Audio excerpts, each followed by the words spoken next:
physical reality, I'm in Indonesia, and Right now? I'm an Indonesian, and no, this was when the plane crashed. Well, now. Everything's now. Uh-huh. Okay? Nice. And instantly, I find out my kid who was just going to the holiday there is gone. So how would you speak to me if that just happened to me? Well, what's your experience of that? It's like a loss. Like if my kid instantly died, and I prepare myself all the time for that. I think every minute what it would be like if my kids, either one of them died. Oh, interesting choice. Because this answer better be really, really interesting. Otherwise, you should change that. What? Go ahead. Why? Because I appreciate them. Because you appreciate them. Okay. All right. But so then, you're doing it out of love? Well, out of my own Are there need to appreciate them. Are there other ways to appreciate them more than to imagine them dying every day? Or not? No. No? Well, that's very interesting. The same as with you or with anyone that I was dear to me. So when you imagine people dying, what happens? Like how can you describe very briefly that process of appreciation? How does it arise?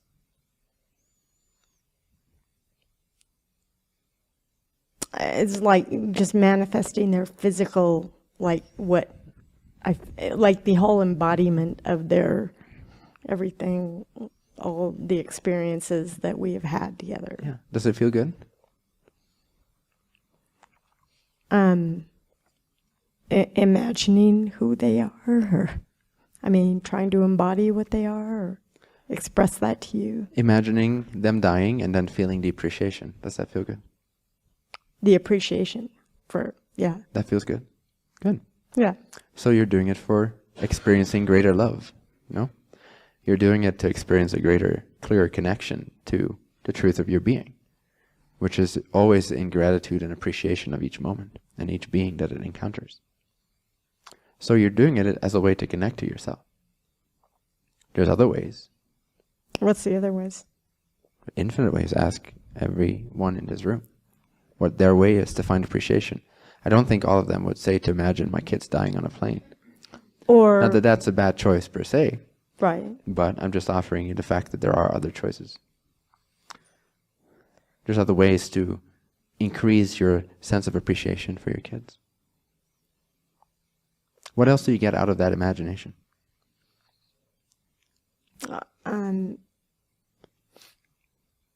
Protection. Protection in what way? Protection in that I know I could be okay with them dying. Okay, very good. In what ways is it not serving you? Or is it 100% serving you? I don't know that word serve, it's just an is thing. It's just a way you know the word serve. Yeah. Serve means that it benefits you, right? That's what the word means. So how does it benefit you? How does it not benefit you?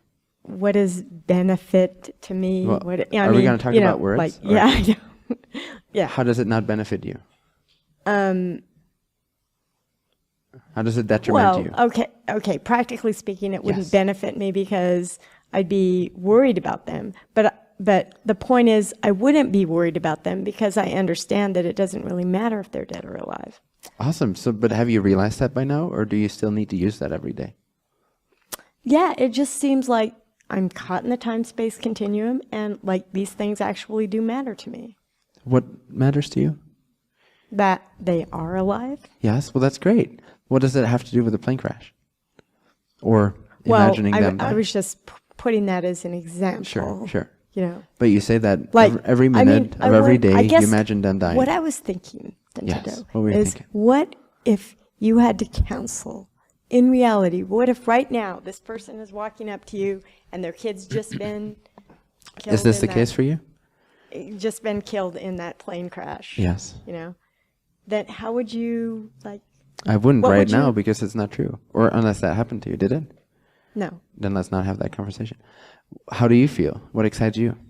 Well, I'm bringing that conversation as an example, you know, I mean, as an example of my Examples- concern like he had about empathy. Which one? The guy that you, like Like he needs to empathy. suffer with everyone in Yeah, order to be yeah. enlightened. Yes. I mean, I think we have a collective consciousness. I think of Mm-hmm. the term stochastic terrorism, which is like the collective consciousness of the United States and people with different psychological instabilities that rise to the You hold the occasion. microphone. Different people with different psychological instabilities that rise to the occasion when there's this collective unconscious, and go do the Aurora shooting or Sure. do the, you know, like these, like, those are not just like spontaneous events, like, How perceptive are they're, you? yeah. And what's the point of this? And, What does it well, what does it mean to at you? the risk of stating the obvious, That's okay. okay. But what it's- does it mean to you? Well, it's a way of describing a phenomena that, you know, and as I navigate the space-time continuum, I'm trying to, it seems like what I'm do you wanna be? inclined to like make the world a better place. Okay, good. Now we're getting somewhere. So, Okay. who are you and who do you want to be? Who are you truly? Who do you want to be? It's the same question. You always want to be who you truly are. So, who do you want to be? Who are you? You say one symbol of that is to make the world a better place, to help people. Correct? Or not correct? Everything's interdependent, so the more I help myself, I'm helping everybody else. Well, that's a good statement. So, who do you want to be? And everything exists at the same time. Yes. So Thank you. the aspiration would be a positiveness, love, you know, happiness. Yeah. So what's stopping? Appreciation. Is anything stopping you from being that frequency? More so? Are you being that frequency to the fullest of your desire? Yeah, but I still would like, Yes or but? I would question a little bit when I was counseling that person that their kid just crashed in the plane. Because it's so raw to them. Like they just found out, like, you know, like. So who were you in that moment? I would just be love for them, you know. Yeah. That's amazing. That's great. So then where does the question come from? Or the doubt? It's just interesting to think about. It is interesting. It's fun. It is fun. And are you completely excited, as you are, about who you are? Because that's the most interesting question, is it not? Mm-hmm. Are you completely in alignment with who you want to be? If you are, then usually people don't come up on the seat. Which is great, because nobody is completely in alignment with who they are. I'm not in complete alignment with who I am. It's an endless journey, like I said. So how can we facilitate, if that's relevant for you at this timing? If that's why you actually came up here, how can we facilitate an even greater alignment with you to you? Recognizing that, like, alignment, that in spite of everything that's happening, Yes. there's that alignment that Yes. you're always, you know, like, even when you've died, you know, Yes. like, it's just like, it's that. Good. is. So you can recognize that Yeah. regardless. Yeah. And when you imagine fearful scenarios that for most people would mean lack of something, loss of something, what kicks in for you is a greater sense of Alignment. there is no lack. Right. There is no loss. Can you see that? That's what you interpret perhaps as appreciation or love or alignment.